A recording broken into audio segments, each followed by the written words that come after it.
20 төгрөг үзэгчтэй MBC News мэдээллийн хөтөлбөрийн мегмар гарагийн дугаарыг хүрэхэд бэлэн боллоо. Мэдээллийн товчхонд анхаарал хандуулна. Сургуулиудад хяналт үнэлгээ хийж зөвлөгөө өгч ажиллалаа. Улсын тэргүүний лаборатори цогцлбор 1-р сургуулийн сурагчдын эрс 91% байна. Апфу компани бүтээгдэхүүнийхээ шилийг хэрэглэгчээс онцгой үнээр худалдаж авч байна. Сүүлийн 24 цагт 112 хүнээс коронавирусын халдвар илэрлээ. Эдгээр болон бусад мэдээллийн дэлгэрэнүүд анхаарал хандуулна. Эхний мэдээ аймгийн хэмжээнд ерөнхий боловсролын сургуулиудын үйл ажиллагаа өчигдрөөс танхимаар эхэлсэн. Энэ хүрээнд өнөөдөр боловсролын газраас ажлын хэсэг гарч Улаангом сумын сургуулиудын үйл ажиллагаанд хяналт үнэлгээ хийж зөвлөгөө өгч чиглэлээр ажиллалаа. Засгийн газрын шийдвэрийн дагуу улс орон даяар ерөнхий боловсролын сургуулиудын сургуулийн үйл ажиллагаа өчигдрөөс эхлэн 100% танхимаар хичээллэж байна. Увс аймгийн хэмжээнд байгаа 30 сургуулийн үйл ажиллагааж хэвийн байдлаар эхэлжээ. Ингэхдээ манай аймагт тусгайлан анхаарч ажиллах хэд хэдэн зүйл байгаа нь хэд хөдлөлтөй холбоотой халаалтын асуудал, сурагчдын үдийн хоолны асуудал болон халдвар хамгааллын дэглэмийг баримтлах, сурагчдыг бүрэн хичээлд хамруулах зэрэг асуудлуудад хяналт тавьж сургууль төсбөрт холбогдох зөвлөгөө өгч ажиллаж байна. Хичээл өчигдрөөс эхлээд маань 2 сарын 14-өөс 2 дугаар удирлын хичээл эхэллээ. Аймгийн хэмжээнд 30 сургуулийн хичээлийн үйл ажиллагаа хэвэн явдаж эхэлсэн. Цэцэрлэгийн үйл ажиллагаа мэдээж та бүхэн орон нутгийн онцлогтой холбогдуулна хүйтний ярьч хүйтэн байна. Хоёрдугаарт 0-4 насны хүүхдийн өвчил их байгаа учраас цэцэрлэгийн үйл ажиллагааг ажлын 10 хоног буюу 28-аас эхлэхээр ингээд аймгийн засгийн захирамж гарсантай холбогдож цэцэрлэгийн үйл ажиллагаа төр хойшилсан байгаа.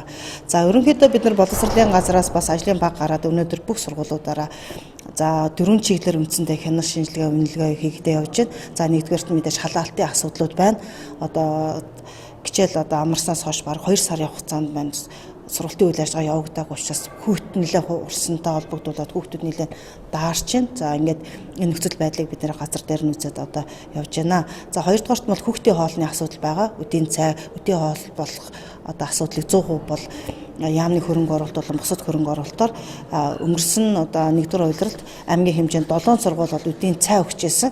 За энэ дээр бол 300 сая гаруй төгрөгийн тоног төхөөрөмжийг одоо шийдснээр одоо 2-р удирдлаар үдийн хоол болох ёстой болон гэсэн зорилтын дагуу ингээд үдийн хоолны асуудлаа бас шалгаад хэрэгжүүлэх зөвлөмж өгөөд явж байна. За 3-дугаарт нь мэдээж хүүхдүүдийн халдвар хамгааллын дэглэм. За одоо ариутгал хүүхдүүд маань одоо маска зүүж байна уу, ариутгал байна уу гэдэг асуудал дээр нэлээд бас анхаарч байна. За 4-дугаарт нь хүүхдийн эрсцийн асуудал дээр эрсцийн асуудал дээр бас анхаарч байна. Эрсцээ бол мэдээж өнөөдөр бол 1-р сургууль дээр 90% бол 91% бол хүүхдийн эрссэн байна. За эрсцэн дээр бид нар анхаарч байгаа шалтгаан юу вэ гэвэл хамгийн гол нь энд бол хүүхдүүд завсардсан байх үү дээ. За 2-дугаарт нь тухайн хүүхдээ өвдсөн байна уу? За 3-дугаарт нь ерөнхийдөө тухайн хүүхдийн одоо аргээр нь ямар нэгэн ковидээр өвдсөн байна, тусгаарлагдсан байна уу гэсний тодруулж эрсцийг бол нэлээд авч байна. Тэгээд эрсцэн дээр бид нар тулгуурлаж аль болох хүүхдүүд олон одоо сар хугацаанд гэртээ байсан учраас завсардах магадлал нэлээд өндөр байгаа учраас завсарч байгаа хүүхдүүдэд бас олж сургуульд нь одоо буцааж ирүүлэх энэ арга хэмжээнийг бид нар шатараал нь авахар ийм зохион байгуулалтаар явж байна. Өнгөрсөн хугацаанд боловсролын шинжилгээ ухааны яамнаас ерөнхий боловсролын сургуулийн сурагчдын хичээлийн хоцрогдлыг оншилж, түүнд тулгуурласан хичээлийн хоцрогдлыг нөхөх, арилгах цогц төлөвлөгөөг боловсруулад байгаа юм. Хичээлийн хоцрогдол нөхөх нь чухал хэдий ч сурагчдад ирэх ачааллыг нэмэхгүй байх, илүү цагаар хичээллэх, гэрийн даалгавар хийх, хоцрогдол нөхөх цагийг зөв тааруулах зэрэгт анхаарч ажиллаж байна. Дараагийн мэдээ хичээл сургуулийн үйл ажиллагаа эхэлсэнтэй холбогдуулан бид Увс аймгийн улсын тэргүүний лаборатори цогцлбор 1-р сургуулийн үйл ажиллагаатай танилцлаа. Тус сургууль өнөөдрийн байдлаар нийт сурагчдынхаа 91% эрсдэлтэйгээр сургуулийн үйл ажиллагаагаа хэвийн түвшинд үргэлжлүүлж байна. Улсын тэргүүний лаборатори цогцлбор 1-р сургуулийн сурагчид эцэг эхчүүд танхимын сургуульд эхлэж байгаад сайшаалтай хандаж байна. Тус сургууль 1-р улирлын хичээлийн төгсгөлд нийт сурагчдын хичээлийн хоцрогдлыг тогтоож, сургуулийн онцлог зөвлөсөн байдлаар шинэ хичээлийн жилийн үйл ажиллагаагаа эхлүүлж байна. Тэгэхээр хичээл сургалт танхимаар орж байгаа нь бол ер нь хүүхдүүд, багш нар, эцэг эх асран хамгаалагчдын дунд бас нэлээд сэтгэл сайтай байгаа. Тэгэхээр өнөөдрийн байдлаар танхимаар хичээлд орсноор яг манай сургуулийн хувьд эрсцийн хувь бол 91% байна. За ирээгүй хүүхдүүдийн шалтгааныг тодруулахад тодорхой хэмжээний хүүхдүүд бол ковидын халдвар авсан байна.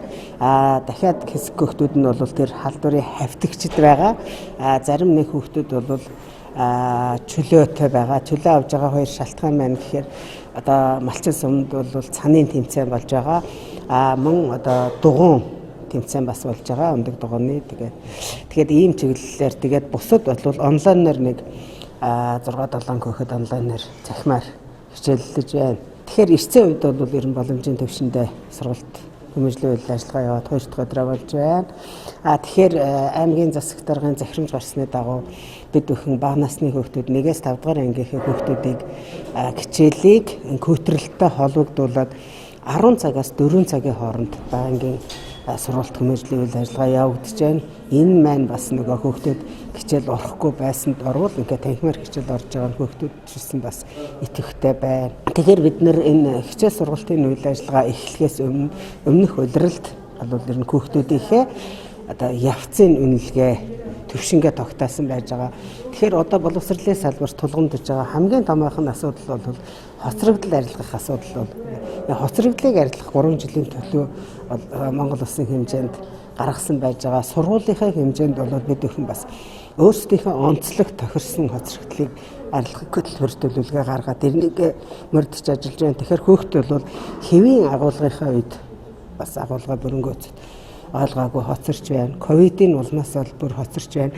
Тийм учраас бид нэр манай сургуулийн бас нэг онцлог нь юу гэхээр хүүхдүүдэд оны улирал дуусж байхад оны өмнө бид нэр хүүхдүүдэд онцлоод төвшингийн тогтоосон байж байгаа. Одоо тэр төвшингээрээ хүүхдүүдээ тухайн төвшингээс урагшаа ахиулах. Нэг ангид байгаа хүүхдүүдийг нэг төвшин гэж үзэх юм бол жинхэнэ хүүхдүүдийн хоцрогдол улам хоцрох боломж үүсэх учраас ингээд бид нэр төвшингээрээ ангилаад өөрийнхөө сургуулийн онцлог тохируулаад бас хоцрогдлоо арилгах төлөвлөгөө гаргаад ингээд явж байгаа. За дараагийн нэг үйл ажиллагаа маань гэхээр бид нэр бас эрсдэлээ илүү их анализ хийж байгаа. Энэ ковидын улмаас бөгөөд хоцрогдоос тэгээд бусад шалтгаанаас хүүхэд бол хичээлдээ ирэхгүй байх нөгөө сургууль завсардах үедээ гэдэг дээр бол манай нийгмийн ажилтны сэтгэл зүйчид ярьж байгаа. Үнэгийн байдлаар шалтгаангүйгээр хичээлд ирээгүй яг бага хүүхдүүд дээр бол тодруулах хийгээд явж байна. За дараагийн нэг үйл ажиллагаа маань юу вэ гэхээр бид нэр энэ хичээл сургалтын үйл ажиллагаа эхлэхээс өмнө одоо багш нар, ажилтны налгаагчид бүгдээрээ одоо анги тэнхэм сургуулийнхаа орчин нөхцөлийг одоо хичээл сургалтын үйл ажиллагаа оруулахад бэлэн болгож, ариутгаж, цэвэрлэж бүхий л үйл ажиллагаагаа бэлэн болгосон байж байгаа. Мөн хичээл эхэлж байгаатай холбогдуулаад, шин удирал эхэлж байгаатай холбогдуулаад дээрээс бол төсөв урдчилсан төсөв ирсэн байгаа.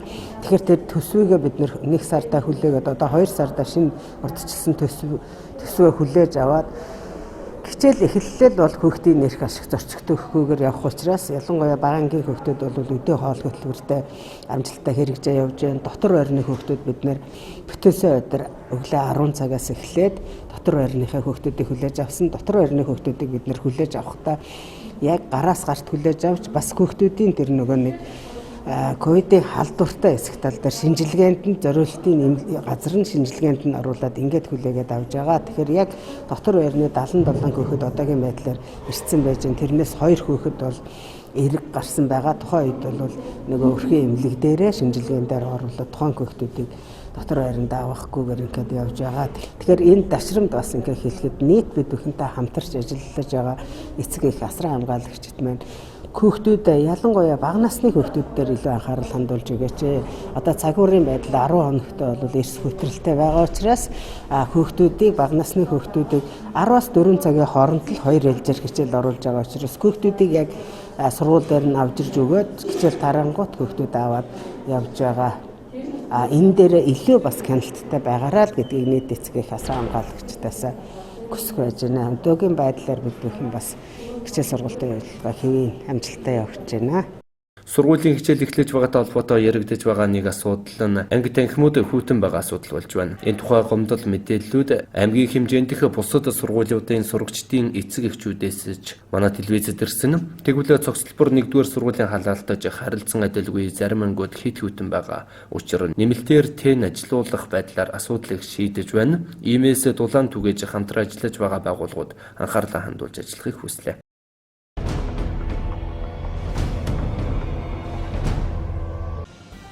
Засгийн газрын ээлжид бус хуралдаан өчигдөр болж дараах шийдвэрүүдийг гаргалаа. Коронавирус халдварын цар тагалтай тэмцэх эрсдлийг бууруулах зорилгоор улсын хэмжээнд засаг захиргаа нутаг дэвсгэрийн нэгж төрийн болон нутгийн захиргааны байгууллага хуулийн этгээдийн гамшигаас хамгаалах өндөржүүлсэн бэлэн байдлын зэрэгт шилжүүлсэн хугацааг 2022 оны 2 дугаар сарын 14-ний өдрөөс цуцлалаа. Халдварын тархалт хүн амын вакцин тавлагдсан байдал эрүүл мэндийн яам улсын онцгой комиссийн хуралдаанаас гаргасан шийдвэр зэргийг үндэслэн ийм шийдвэрийг гаргаж байна. Харин хэлхийн бомбд орчимд коронавирус халдварын тархалт нэмэгдэж экспорт, импортын үйл ажиллагаа тасалдгаас үргэлжлэн сэргийлэх зорилгоор Алтан булаг, Булган, Боршоо, Гашуун, Сухад, Замууд, Сүхбаатар, Хангил, Шивээх хөрнө, Цагаануур, Эрээн цав хэлхийн бомбд байрлаж байгаа бүсэд гамшигаас хамгаалах өндөржүүлсэн бэлэн байдлын зэрэг тогтоож халдварын тархалтаас үргэлжлэн сэргийлэх арга хэмжээ авч хэрэгжүүлэхийг Баян Улгийн Дорногов, Дорнод, Өмнөгов, Сүхбаатар, Сэлэнг, Өвс, Ховд аймгийн засаг дарга нарт тус хуралдаанаас үүрэг болголоо.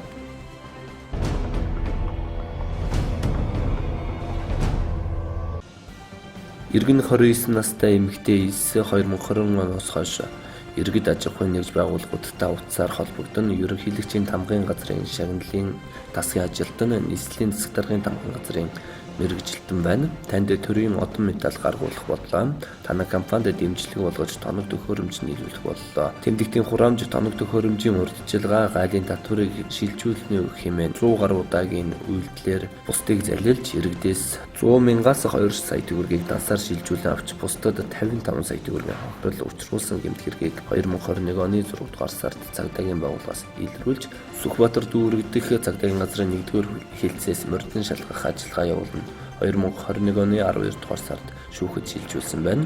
Шүүгдэгч 9 хэрэг хянан шийдвэрлэх бага хугацаанд дээрх аргаар дахин заллах гэмт хэрэг үйлдсэн нь цагдаагийн байгууллагад бүртгэгдсэн тул иргэдэд та бүхэн энэ төрлийн гэмт хэргийн хохирогч болохоос урьдчилан сэргийлж аль биесны их сурвалжаас тухайн мэдээллийг тодруулж нэгтэлж байхыг анхааруулж байна. Тэр цагийн дүгнэг залгах дүгнүүдээс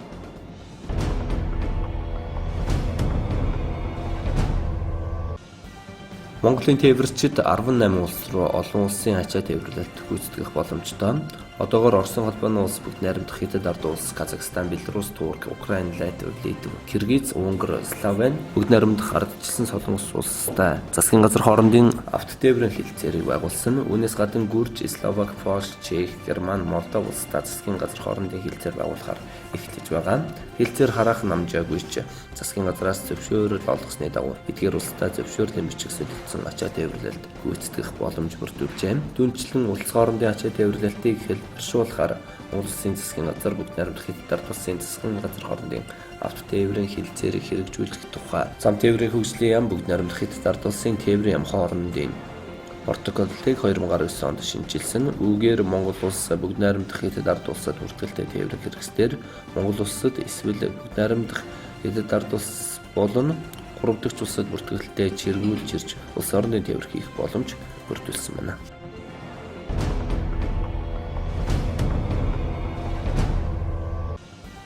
Биеийн тамир спортын улсын хорооноос 2022 оныг иргэдийг идэвхтэй дасгал хөтөлбөрөнд уриалгах хүрээнд 4 зорилт дэвшүүлэн ажиллаж байна. Тухайлбал эртэж идэвхтэй нийгмийг бий болгох, эртэж идэвхтэй иргэн, хүртээмжтэй аюулгүй орчин, нэгдмэл зохицуулалтад тогтолцоог эрхэм болгожээ. Энэ хүрээнд 2 дугаар сарын 16-наас 6 дугаар сарын 1-ний хүртэл орон даяар илүү дэлжингүй эртэж Монгол аяныг эхлүүлж байна. 21 аймаг 9 дүүргийн биеийн тамир спортын байгууллагын спорт зал танхимыг өглөөний 6 цаг 30 минутаас 7 цаг 30 минутын хооронд үн төлбөргүй болгож иргэдийг идэвхтэй дасгал хөдөлгөөнөөр хичээлхийг уриалж байна.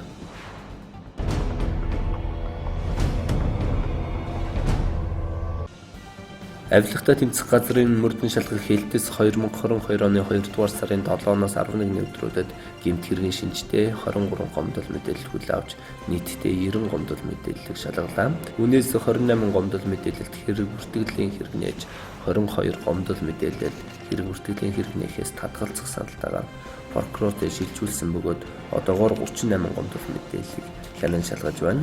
Түүнчлэн эрүүгийн 579 хэрэгт мөрдөн байцаалтай ажиллагаа явуулснаас 10 хэргийг шүүхэд шилжүүлэх, 16 хэргийг хаах, 1 хэргийг харьяаллын дагуу шилжүүлэх саналтай прокурорт шилжүүлсэн байна. Мөрдөн шалгах ажиллагаанд одоогоор 552 хэрэг шалгагдаж байгаа юм. Өнгөрсөн 7 хоногт хөгжлийн банкны зээл олголт төлөлтийг шалгах эрүүгийн хэрэгт зарим объектод нэг жилийн ажиллагаа явуулж хэмт хэрэг үлдэгдсэн шалтгаан нөхцөлийг арилгуулахаар урдгчийн мэдээлэл 2-ыг бичиж холбогдох байгууллагуудад хүргүүлжээ. Дараагийн мэдээ. Апу компани шилээ дахин амьдруулын төслийн үргэлжлэл болгоно шилний хог хаягдлыг бууруулах, дахин ашиглах хэрэглээний хэв маягийг бүрдүүлэх зорилгоор хувийн секторын манлайлалаар системийн хэмжээний өөрчлөлт бий болгохын төлөө харилцагч, хэрэглэгч, түгээлт, тээвэрлэлтийн байгууллага гэх мэт бүхий л оролцогч талуудыг хамарсан бүх талуудад эдийн засгийн өгөөжтэй байх системийг бүрдүүлсэн чи чадна төслийг хэрэгжүүлж байна. Энэ хүрээнд бүтээгдэхүүнийхээ шилийг хэрэглэгчээс онцгой үнээр худалдаа авч байна. Монгол улсад хог хаягдлын ангилан ялгалт дахин боловсруулалт тээвэрлэлтийн систем олон улсын стандартад хүрээгүй улмаас шилний хог хаягдал томоохон асуудал хэвээр байгаа. Апу компани уг асуудалд шийдэл олох хүчин чармайлтаа эрчимжүүлж хэрэглэгчдийн дунд хог хаягдлыг багасгах, улмаар дахин хэрэглээний соёлыг бий болгох замаар хэрэглэгч харилцагч дэлгүүр зоогийн газар агент тээврийн компани сууц зэмчлэгчдийн холбоо урсцны худгийн цэг зэрэг талуудтай хамтран бүтээгдэхүүний шилээ эргүүлэн татаж байгальд бий болж байгаа шилний эмх замбраагүй хаягдлыг бууруулахыг зорж байна. За Апу компани шилээ дахин амьдруулах байгаль нээлттэй төслийг хэрэгжүүлж жил гаруй хугацаа өнгөрч байна. Энэ төслийн маань зорилго нь юу гэхээр байгаль хог хаягдлуудаа шилний хог хаягдлыг багасгах, эдийн засгийн эргэлтэнд дахин ашиглах замаар эдийн засгийн эргэлтэнд оруулахын зорилготой төсөл байгаа маа. Энэ төслийн маань 2 дахь давалгаа болгоод чи чадан төслийг бас эхлүүлээд байна. Энэ төслийн маань зорилго нь юу гэхээр Апу компани Монгол улсаар 11,000 гаруй харилцагчид дамжуулан шил авах үйл ажиллагаа зохион байгуулж байна. Авс аймагт одоо 300 гаруй харилцагч байдаг. Энэ 300 гаруй харилцагч байгууллагууд дамжуулаад шил авах ажиллагаас зохион байгуулж байна. Тийм иргэд та бүхнийг одоо шилээ тушааж байгаль дээтэ өвсөлт хувийн нэмрээ оруулахыг хүсэж байна. Тэгэхээр манай одоо ийм шил авах постн байгуулсан харилцагч бүрээр одоо шил авч байгаа. Тэгэхээр ийм постн байгуулсан харилцагч дэлгүүрүүдээр та бүхэн шилээ өгөөд байгаль дэлхийг хайрлах хүсэлт хувийн нэмрээ оруулаасаа гэж хүсэж байна. Альва шилийг ангилан ялгаж байгальд шууд хаяггүйгээр дахин ашигласнаар түүхэд орц найрлагад орох байгалийн нөөц баялагийг хэмнэх, шилний импортын хамаарлыг багасгах, хилгайлын хүндрэлтэй нөхцөл байдлыг даван туулах, улмаар шил шинээр үйлдвэрлэхээс гарах, хүлэмжийн ялгарлыг бууруулах, ингэснээр урамсгалын өөрчлөлтийн хурдыг сааруулах зэрэг олон талын нийгэм, эдийн засаг, байгаль экологийн давуу талуудыг бий болгож байгаа юм а. Манай компаниас зохион байгуулж байгаа чи чадан төслийн авж байгаа шилнүүдийг бол эдингийн шил, экспортын шил, тэгтээ хараа ихсэн шил орохгүй. Тэгээд ерөөл хараагийн шил. Тэгтээ энэ шилнүүд дотор 100-200 орохгүй бусад шилнүүдийг нь бол бүгдийг манай бурсуу байр суурьн харилцагчдад дамжуулаад өгч болно. Эдингийн шилийг нь 200 төгрөгөөр, ерөөл хараа экспортын шилийг нь 100 төгрөгөөр гэж худалдаж авч байгаа. Ийм Увс аймгийн иргэн та бүхэнд уриалж хэлэхэд одоо Апу компаниас энэ үйлдвэрлэгддэг тухайн бүтээгдэхүүний шилнүүдийг тухайн зэгтэн бүгднийг тушааж байгаль дэлхийд хог хаягдал үүсэх эрсдлээс хамгаалах үйлсэд хувь нэмрээ оруулахыг уриалж байна. Иймээс эрхэм харилцагч та эргэлтийн шилээ худалдаа өгч хэрэглэгчдээс буцаан цуглуулж компанид тушаан их дэлхийгээ мөнхөд ногооноор хайрлах үйлсэд хувь нэмрээ оруулахыг уриалж байна. Дашрамд дуулгахад төсөл хэрэгжих хугацаа 3 дугаар сарын 17-нд дуусан гэдгийг анхааруулъя. Дараагийн мэдээ. Коронавирустай халдварын нөхцөл байдлын мэдээллийг хүргэе. Өнгөрсөн 24 цагт аймгийн хэмжээнд 530 хүнд төрөвчлсэн тестийн шинжилгээ хийгдэж 112 хүнээс халдвар илэрчээ. За 24 цагийн хугацаанд PCR шинжилгээ хийгдээгүй, төрөвчлсэн шинжилгээ нийт 530 хийгдэж нийт 112 тохиолдол баталгаажиж нийт баталгаажсан тохиолдлын тоо 20,506 боллоо. Эдгэрэлт 24 цагийн хугацаанд 149 болж 19,612 боллоо. Нас барал бүртгэгдээгүй 1 2 3 дугаар дүнгийн вакцины жуултанд хүн амрагдаагүй. Гэрт 571 хүн байна. За 112 хүнийг сумуудаар аваад үзэх юм бол Улаан суманд 47, Баруун Дөрөн суманд 12, Бөхмөрөн суманд 6, Давс суманд 1, Зүүнговь суманд 10, Зүүнгаа суманд 13, Малчин суманд 8, Наранбулаг суманд 2, Өлгийн суманд 1, Өмнөв суманд 1, Түргэн суманд 1, Ховд суманд, Хяргал суманд 3, Ховд суманд 1, Цагаархан суманд 1 тус бүртгэгдсэн байна. За ингээ эмчилгээний тасагт нийтдээ 196 хүн хэмтэмжлүүлж байгаас хөнгөн зэргийн 122 хүн байна. Хүн дэвтэр 161 хүн байна. Хүнд 13 хүн байна. Постор 100 машин 229 хүн нэвтэрсэн байна. Постор 93 машин 293 хүн гарсан байна. 24 цагийн хугацааны нийтийн нэг объект 1600 м2 талбайг ариутгасан байна. Ингээд нийтдээ 737 албаагч бүртгэж байна. За иргэддээ гэж хэлэхэд шинжилгээний цэг маань ажлын цагаар 9 цагаас 5 цагийн хооронд дунд цагийн өрхийн эрүүл мэндийн хувьд 9 дугаар цэцэрлэг дээр шинжилгээгээ байнга авч байна. Батөрчхөө эрүүл мэндийн хувьд болохоор 2 дугаар цэцэрлэг дээр авч байна. Элбэг өгөөжийн харьяаны хүмүүс бол 8 дугаар цэцэрлэгт, мөнхшрэлт өрхийн эмнэлгийн харьяат иргэд бол 12 дугаар цэцэрлэг дээр цус тус ажлын цагаар өгнө. Ажлын бус цагаар болохоор оройн цэгээр буюу нархан 3 дугаар цэцэрлэг дээр өгж байна. Ингээд иргэддээ гэж мөн хандаж хэлэхэд энэ өвчнөр одоо заавал одоо өвдөх ёстой юм шиг, өвдсөн ч одоо хүндрэхгүй юм шиг та бүхэн бас битгий ойлгоорой. Энэ өвчин бол маш одоо хоруу чанар өндөртэй. Тухайн өвдсөн хүн бол ажлын бүтээмж чадамж маш их буурдаг учраас энэ өвчнөөс аль болох өөртөө олдсон тэр эрүүл мэндийн яам болон бусад өгж байгаа тэр зөвлөмжүүдийн дагуу халдвар хамгааллынхаа дэглэмийг сайтруулж энэ өвчнөөс маш сайн өөртөө хамгаалаарай, сэргийлээрэй.